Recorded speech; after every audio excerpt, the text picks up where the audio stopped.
Espíritu. Bienvenido a la casa de Dios. Puede tomar su asiento los que están aquí. Le damos la bienvenida también a aquellos que nos están siguiendo hoy a través de la transmisión. Y queremos darles gracias a todos por estar hoy aquí, ocupando un tiempo, dedicando un tiempo para escuchar la voz del Señor, hablarnos el Señor al Espíritu. Sé que hemos estado hablando en estos días previos, usted ha seguido las transmisiones o ha estado viniendo a la iglesia, ha estado escuchando sobre aquella miniserie que hemos comenzado que se llama Preciosa Sangre. Y bueno, hoy teníamos programado un invitado, ya mi esposa explicó las razones por las cuales no está el invitado. Sin embargo, creo que el Señor está con nosotros. ¿Cuántos dicen amén a eso? Yo creo que su Espíritu tiene algo que enseñarnos hoy. Qué bueno que usted vino hoy a la casa de Dios. Es un gozo verle, es un gozo poco a poco volver a casa y estar volviendo a adorar al Señor con libertad, sin ningún temor, sabiendo que Dios nos cubre con su preciosa sangre. Y como lo hablábamos en esta serie, yo sigo creyendo en el poder de la sangre de Cristo, la sangre que me protege, que me bendice, que me llama, pero también la sangre que me empodera. Esto quiere decir que esa sangre tiene algo especial que darnos. Quiero recordarle también que el día domingo ya está preparada la mesa para participar juntos de la comunión, así que en las reuniones dominicales de las 9 y de las 12 tendremos la participación de la comunión para que usted reserve su lugar. Casi estamos ya cerrando el cupo de las dos reuniones. Hoy tenemos una buena asistencia aquí en casa, qué bueno que está aquí. Quiero ir rápidamente a dejarle un mensaje de la palabra esta tarde y quiero hablar sobre esta miniserie, ¿verdad? Preciosa Sangre, pero hoy quiero compartir con usted algo bueno que en la noche el Señor me estuvo dando, porque bueno, teníamos, le vuelvo a repetir, pensado un invitado. Quiero hablar de un viejo madero, porque todo el mensaje que hoy estamos escuchando parece que se está olvidando la razón central de por qué celebramos estas fiestas. Yo sé que la mayoría podemos entrar en un debate si es esta época o no es esta época, si se debe celebrar o no se debe celebrar.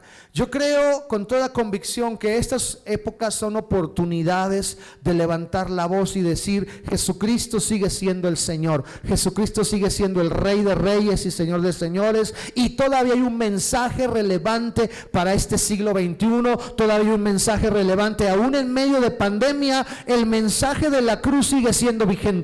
No ha cambiado, no ha perdido fuerza. Tal parece como que el sistema le quiere robar fuerza, porque hoy en día se habla más de vacaciones, se habla más de otras situaciones, de ir a estar con familia, que del mensaje de la cruz. Aunque nosotros como iglesia todos los días estamos hablando de la cruz de Cristo, creo que esta es una muy buena época para volver a levantar la voz y reafirmar diciendo que ese viejo madero tiene un mensaje que enseñarnos. ¿Cuál es ese mensaje del viejo madero? Dice la palabra en Gálatas capítulo 6 versículo 14. Bueno, no sabía cuál decidir, no sabía o no supe cuál decidir. Las dos imágenes me llamaron la atención, ¿verdad? Y creo que dejé las dos. Bueno, repetimos, ¿verdad? Dice Gálatas capítulo 6 verso 14: pero jamás acontezca que yo me gloríe, sino en la cruz de nuestro Señor Jesucristo, por la cual el mundo ha sido crucificado para mí y yo para el mundo. Pablo está hablando y dice: si yo no quiero enorgullecerme, dice, yo no quiero llenarme de vanagloria, y si en algo me voy a llenar de vanagloria, va a ser en la cruz. Y créame que hablar esas palabras en la época de Pablo era arriesgado.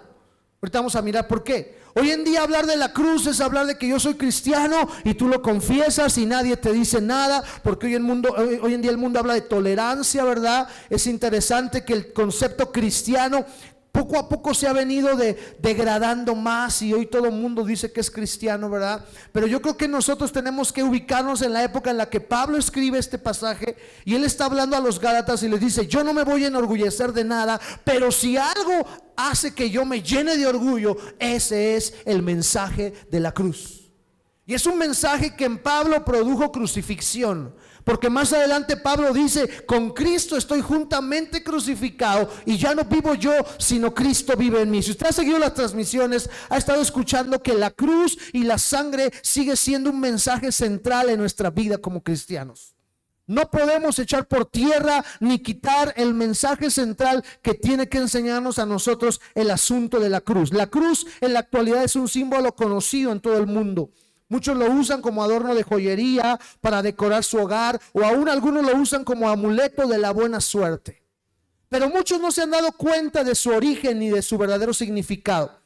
En realidad, hermano, la cruz representa el evento más significativo de la historia de la humanidad, por lo cual el apóstol Pablo dijo: lejos de gloriarme, solo me voy a gloriar en la cruz de Cristo. Pablo sabía que lo que había recibido como herencia o logrado en la vida no valía nada comparado con su relación con Dios a través del mensaje de la cruz. Porque la cruz nos habla de Jesucristo. Y nos habla de un camino que Él abrió a través de su sacrificio. Yo quiero esta tarde hablar de ese viejo madero y lo que representa para nosotros. Lo que representa históricamente y lo que representa para ti. Porque para ti puede ser que la cruz sea un símbolo más. Y digas, bueno, es la cruz donde estuvo Jesús. Y si vienes desde un contexto tal vez de alguna corriente doctrinal no cristiana, ¿verdad? Que dice que la cruz es maldición y que no tenemos que usarla, ¿verdad? No hablo de un concepto cristiano porque hay una secta por ahí que dice que la cruz es una maldición y que ni deberíamos de usarla y nos juzga por ello. Pero nosotros vamos a aprender hoy un poquito qué representa la cruz o aquel viejo madero. Primero que nada, quiero que sepas que la cruz es un símbolo de vergüenza, sufrimiento y muerte. ¿Por qué? ¿Quién inventó la crucifixión? Los bárbaros inventaron este método para ejecutar delincuentes de la manera más cruenta y más cruda, más terrible y prolongada que fuera posible. Los bárbaros, pueblos bárbaros. Cuando hablamos de bárbaros, estamos hablando de pueblos fuera de los griegos y los romanos. Recordemos que los griegos y los romanos son conocidos en la época que ellos vivieron, en su época de oro, por así decirlo, que ellos son conocidos como los pueblos culturales, los pueblos más, por así decirlo, más preparados. Pero los bárbaros eran otro tipo de pueblos, ¿verdad? Que no tenían esa cultura como la griega o la romana. Ellos inventaron este método, pero después los griegos y después los romanos la adoptaron y la utilizaron durante todo su reinado en el vasto imperio romano. Pero fueron los romanos los que consideraron que era atroz y despiadado que alguno de sus ciudadanos muriera crucificado. Por eso los romanos son los primeros en legislar y decir: ninguno de nuestros ciudadanos tiene que morir crucificado. Porque hay varios libros que relatan la manera en la que médicamente el asunto de morir en una cruz era algo terrible. Era una muerte lenta, dolorosa, asfixiante, al grado que los pulmones se reventaban, la sangre explotaba literalmente en el cuerpo y causaba una muerte lenta y bastante dolorosa. No aunado a eso, y hemos escuchado mucho acerca de eso, hemos mirado películas donde se habla de la crucifixión. Hace años atrás surgió esa famosa película La Pasión de Cristo de Mel Gibson, que en algunos lugares fue censurada por lo sangrienta que era, pero ni aún esa película tan cruda relataría en realidad el sacrificio que Jesús sufrió en ese madero. Al grado que el mismo profeta Isaías dice: le veremos, pero no le veremos con atractivo para que lo deseemos, porque su muerte era terrible. La muerte en una cruz era una muerte terrible, era una muerte agobiante, pero sobre todo era una muerte que tenía que ver con maldición. Por esa razón los judíos aborrecían este castigo. Y según la ley de Moisés, todo aquel que era colgado en un madero era maldito por Dios. Según Deuteronomio 21, 22 y 23. Capítulo 21, versos 22 y 23. Para un judío, para un israelita de renombre, morir crucificado era una maldición. Y entonces, ¿por qué Jesucristo murió en la cruz? Hay una razón. Porque más adelante la Biblia dice que el que merecía el castigo éramos nosotros y que Jesucristo se hizo maldición para que nosotros recibiéramos vida. Entonces la cruz es un símbolo de vergüenza, sufrimiento y muerte. Pero también esa cruz además de ser un símbolo de sufrimiento, es un símbolo de salvación y de vida eterna, porque a partir de ese momento la imagen de la cruz cambia radicalmente y ahora nosotros vemos la cruz como una oportunidad, como un camino nuevo y vivo que Él abrió a través de su propio cuerpo. Aunque para el mundo en general haya sido absurdo creer en alguien que haya muerto con deshonor, porque todavía los más escépticos, la gente más intelectual todavía juzga que Jesucristo haya muerto de una manera deshonrosa. Todo el mundo sabemos y vemos la imagen donde a Jesús le cubren sus partes nobles, pero siendo realistas, Jesucristo murió exhibido totalmente. Y eso en una mente hoy intelectual como que no resulta agradable decir, bueno, como el fundador, dicen ellos, como el fundador de una religión, y repito, entre comillas, ¿cómo es posible que ese fundador de esa religión haya muerto de una manera vil y deshonrosa? No les cabe en la cabeza. Y aún en los primeros siglos de la iglesia no les cabía en la cabeza. Por eso Pablo tenía que debatir con la gente intelectual de esa época y tenía que decirles, la cruz para ti es locura, pero para nosotros es poder en Cristo Jesús. Porque mucha gente no entiende esa situación. No entiende que la cruz, como símbolo de vergüenza, más tarde se convertiría en un símbolo de salvación y de vida eterna. 1 Corintios 1:18 lo dice: la palabra de la cruz es locura para los que se pierden, pero para los que se salvan, esto es, a nosotros es poder de Dios. Para ti, para mí, la cruz representa un símbolo de salvación y de vida eterna. No solo los creyentes, como nosotros como cristianos, sino miles de personas, millones de personas podríamos entender hoy que la cruz es algo significativo y poderoso para ellos. Ahora, yo quiero dejar en claro algo que también es importante. En esta época ultramodernista, donde muchos de los fundamentos están siendo derribados, esta es una treta muy sutil de Satanás, de poco a poco estar acabando con esos conceptos bíblicos. Y dice la Biblia, si los fundamentos fueron destruidos, ¿qué podrá hacer el hombre? Están atentando contra principios fundamentales como la familia, como el asunto del matrimonio y varias cosas más. Y no se sorprenda que ya desde una plataforma cultural y de los famosos, del glamour de Hollywood, de tantos lugares donde se habla o se proyectan películas, se está atentando contra el mensaje de la cruz. Al grado que hoy en día se va a empezar a mirar o va a empezar a surgir más en forma o en fuerza una doctrina que dice que la cruz fue algo fortuito para Jesucristo. Que Jesús murió, no estaba planeado que Jesús muriera en la cruz, pero que por situaciones del destino Él tuvo que morir. Y la verdad, hermano, es que no es así. En realidad, la cruz nunca fue algo que sorprendiera al Señor. O sea, no lo tomó por sorpresa. La cruz estaba planeada desde el Génesis y hasta el Apocalipsis. Toda la Biblia tú vas a tener que encontrar o vas a darte cuenta que la figura de la cruz está presente. Aun cuando Israel salía marchando en el desierto, dice la palabra que marchaban de una manera tan especial que visto desde arriba, lo que podías ver, si en ese tiempo existieran los drones, visto desde arriba, lo que se miraba era un ejército marchando en forma de cruz. Porque la cruz no fue algo fortuito para el Señor. La cruz no tomó por sorpresa al Señor. Desde el momento en que Él vino a esta tierra y se encarnó, Él sabía que tenía que morir en la cruz del Calvario. Él sabía que venía con un propósito definido, y era morir en la cruz para darte vida a ti y para darme vida a mí, y sobre todo para darle vida a toda la humanidad. La cruz nunca tomó por sorpresa al Señor. Estaba planeado. Tenía un propósito.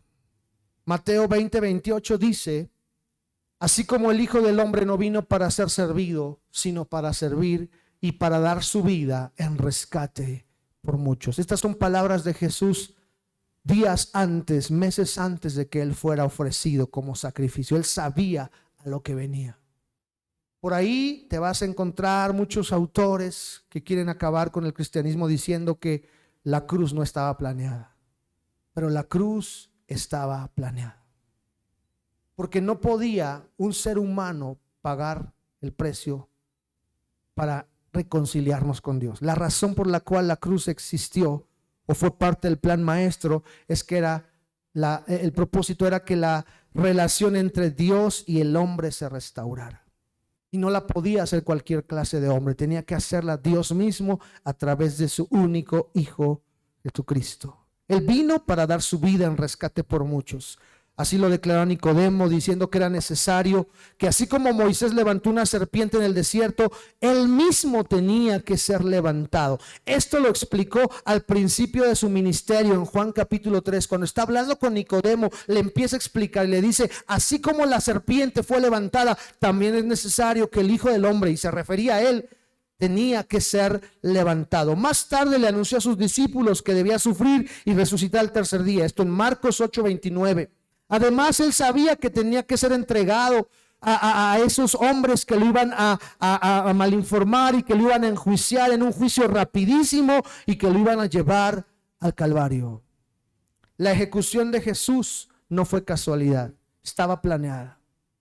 Y eso es algo que tú tienes que tener en cuenta. Y te lo reafirmo porque la doctrina de Jesús como mártir no funcionaría. Jesús no fue un mártir. Jesús vino a salvarnos porque así lo tenía planeado. La cruz sigue siendo relevante. Es una pregunta que te hago esta tarde. ¿Todavía funciona el cristianismo?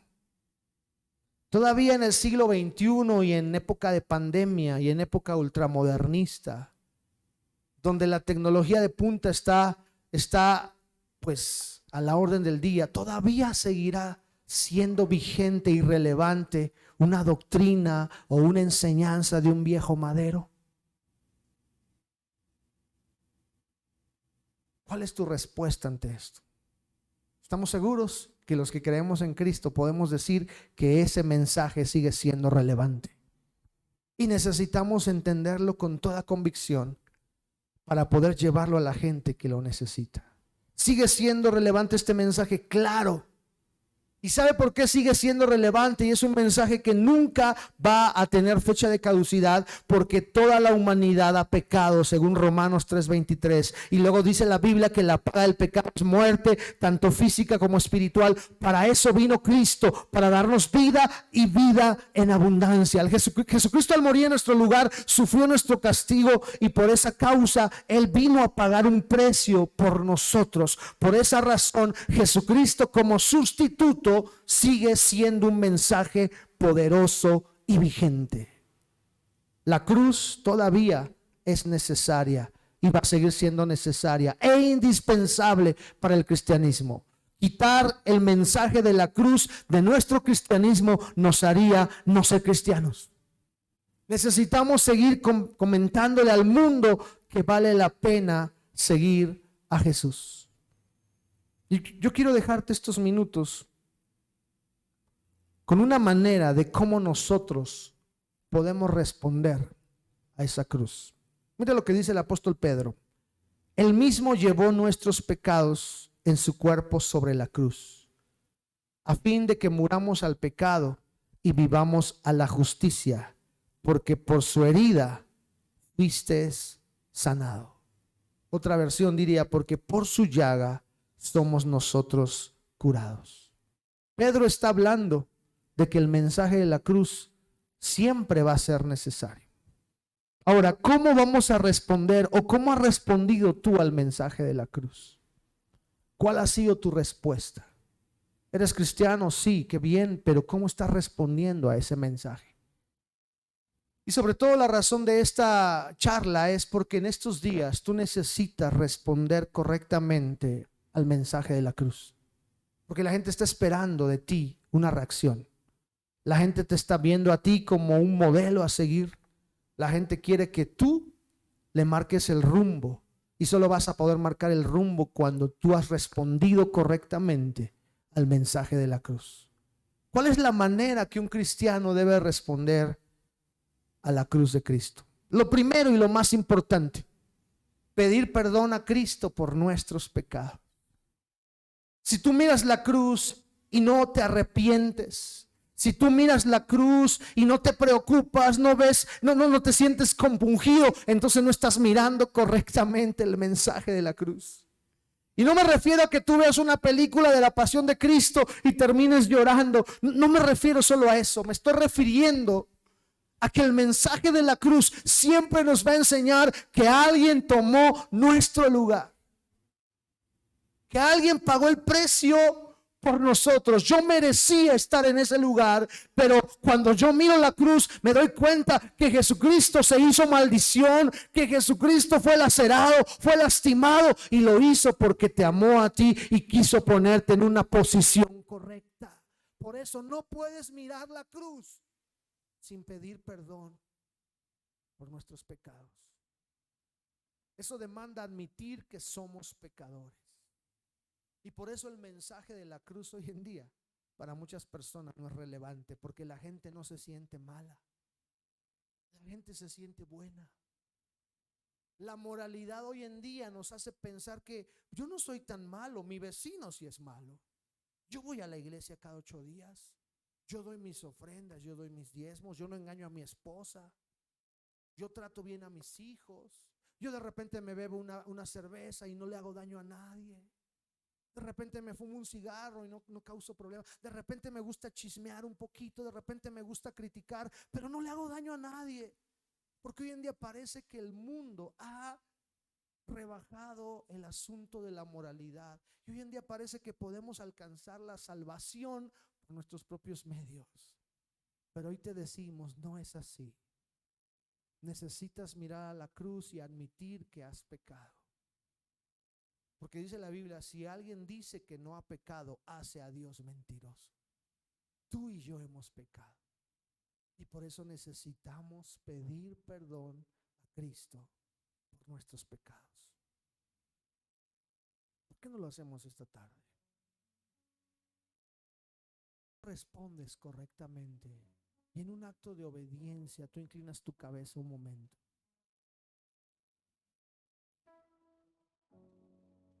Estoy seguro que el Espíritu Santo nos está trayendo a memoria pecados que tal vez ni siquiera conocíamos. Mirar la cruz de Cristo y mirar el mensaje de la cruz implica arrepentirme de mis pecados. Padre, te damos gracias esta tarde por esa cruz, porque a través de esa cruz podemos encontrar todavía un mensaje vigente y relevante para nuestra generación y para las generaciones posteriores. Si tú no vinieras pronto, tú seguirás hablándonos a través de esa cruz. Tu sangre sigue hablándonos. Hoy tu sangre nos habla y nos dice que a veces cometemos pecados. Y hoy venimos delante de ti a pedirte con arrepentimiento genuino nuestro corazón. Cubre nuestros pecados. Lávanos con tu sangre. Vamos, empieza a decirle al Señor. Ocupa estos minutos. Todavía no terminamos, pero es tiempo de que tú esta tarde te arrepientas de tus pecados.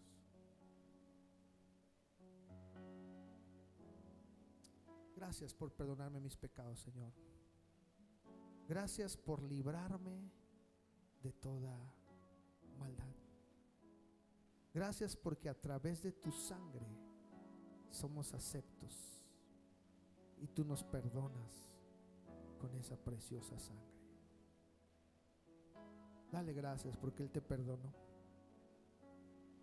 Dale gracias porque Él lo hizo y lo hizo bien.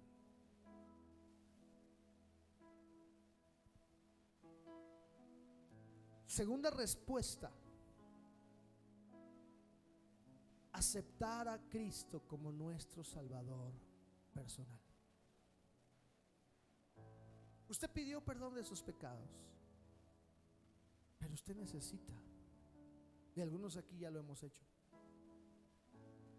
decirle al Señor: Señor, sé tú mi Padre, sé tú mi Dios. Yo quiero que por un momento levante su mirada y piense por un instante, haga memoria, si usted ya ha ofrecido su vida voluntariamente a Jesús.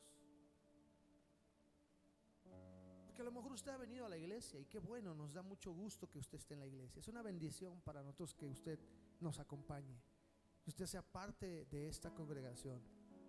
Pero no queremos solo que usted sea parte de esta congregación, queremos que sea parte de la familia espiritual.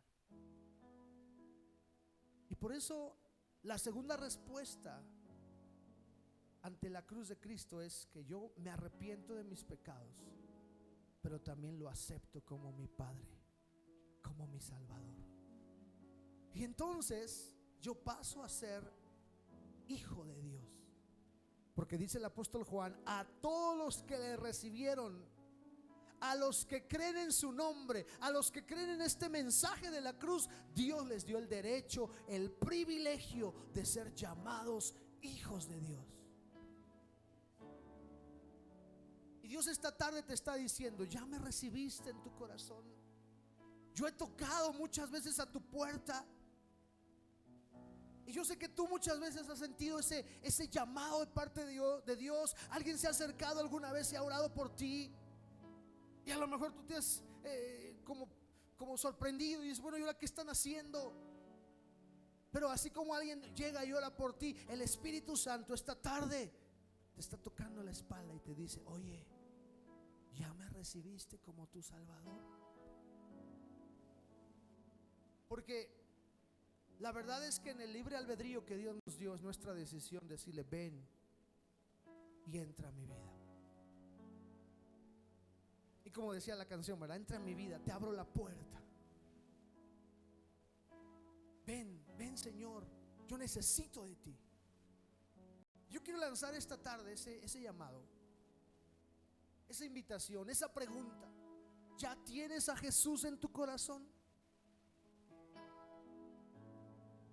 ¿Por qué no volteas con el que tienes al lado y le preguntas: oye, ¿ya tienes a Jesús? Pregúntaselo, ocupa un minuto, no importa que se rompan los protocolos. Pregúntaselo, dile: ¿ya tienes a Jesús? Pero confróntalo, dile: ¿de verdad lo tienes? ¿Cuándo lo recibiste? Investiga, pregúntale, no es cierto, no. Solo dile: ¿ya lo tienes? Tú pregúntate: ¿ya lo tienes? ¿Habrá alguien aquí que todavía no ha recibido a Jesús? Hoy puede ser tu día, porque entonces tú vas a recordar y vas a decir: un día, viernes santo, viernes de Pascua, yo recibí a Jesús como mi Salvador. Qué maravilloso sería, ¿no? Y que tú digas: ¿te acuerdas que hace unos días el hermano Israel, cuando predicó, nos dijo: hoy hace 10 años mi familia entera recibió a Jesús como su Salvador? Qué glorioso es que tú puedas recordar. Ahora yo te voy a decir algo: si tú no te acuerdas el día que recibiste a Cristo, entonces tal vez no lo has recibido. Yo me acuerdo el día que recibí a Jesús, por allá del año 1993. Yo recibí a Jesús entendiendo que necesitaba rendir mi vida al Señor. Y usted dirá: bueno, pero no que usted viene de una familia cristiana. Claro, pero yo necesitaba personalmente recibir a Jesús, porque aprendí que Jesús no tiene nietos, Jesús solo tiene hijos. Por eso te pregunto: ¿ya sabes cuándo recibiste a Jesús? Si no te acuerdas, sería bueno que hoy le preguntaras: Señor, ya te recibí. A lo mejor he venido a la iglesia y nunca te he recibido. Hoy puede ser tu día, porque la segunda respuesta ante la cruz de Cristo es aceptarle como mi Salvador. Antes de hacer una segunda oración e invitarte a ti, si alguien aquí no ha recibido a Jesús, nos gustaría hoy guiarte en una oración para que tú recibas a Jesús. Cuenta la historia que en una ocasión el gran pintor, no recuerdo si era Miguel Ángel, quiero pensar que así es, que él iba caminando sobre una calle y que de repente él miró una ventana abierta y que vio un lienzo y pinceles. Y cuando vio esa puerta, esa ventana abierta y esos pinceles, él empezó a llorar. Y entonces alguien que lo veía, porque lo conocía, le dijo: oye, ¿por qué estás llorando? Dice, es que yo veo ese lienzo, esos pinceles, y que necesitan que alguien los tome y empiece a pintar en ellos. Y él decía: si esa persona me dejara entrar a su casa, yo tomaría ese lienzo, yo tomaría esos pinceles y haría una gran pintura. No es Miguel Ángel hoy el que está pasando por aquí. No es un lienzo el que está en la ventana, sino es una vida. Y es Dios quien está hoy caminando por este lugar y dice: si tú me dejaras entrar. Jesucristo es mucho mejor que Miguel Ángel, y Él podría hacer de ti una hermosa obra de arte, porque Él es tu Salvador, Él es tu Creador. Yo quiero invitarte. Alguien aquí hoy dice: es cierto, no le he recibido. Y esto no es algo para avergonzarnos y decir: ay, ¿qué van a decir que ya vengo a la iglesia y no lo he recibido? No importa, porque hoy tú puedes aceptar a Jesucristo como tu Salvador. Porque a todos los que le recibieron, a los que creen en su nombre, les dio el privilegio de ser llamados hijos de Dios. Cierra tus ojos una vez más, inclina tu cabeza.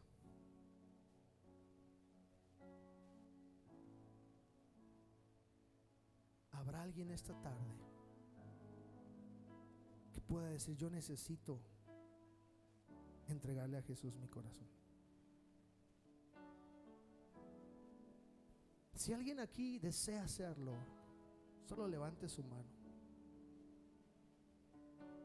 Puede ser que alguien esté aquí hoy y necesite. Ahí hay una mano aquí, mire. Necesito que servidores se acerquen, por favor. Aquí hay unas manos. No las baje, por favor. Levante su mano ahí. Es maravilloso que siempre hay personas que desean recibir a Jesús en su corazón. Gloria al Señor, gloria a Dios por esas manos que están ahí. Gloria a Dios por esas manos que están ahí. Mira, hay manos levantándose. Acérquese. Alguien va a acercarse atrás de usted. ¿Por qué? Porque vamos juntos a tomar este paso tan importante. Los demás estamos con los ojos cerrados. Y mientras alguien está ahí apoyándole para que usted sienta que no está solo, que usted es parte de una familia, gloria a Dios por esas vidas. Por lo menos veo 4 o 5 manos levantadas. Eso es una bendición, porque hoy es un día de salvación. Hoy es un día donde el sacrificio de Jesús sigue siendo vigente y poderoso. Gracias, Señor, gracias.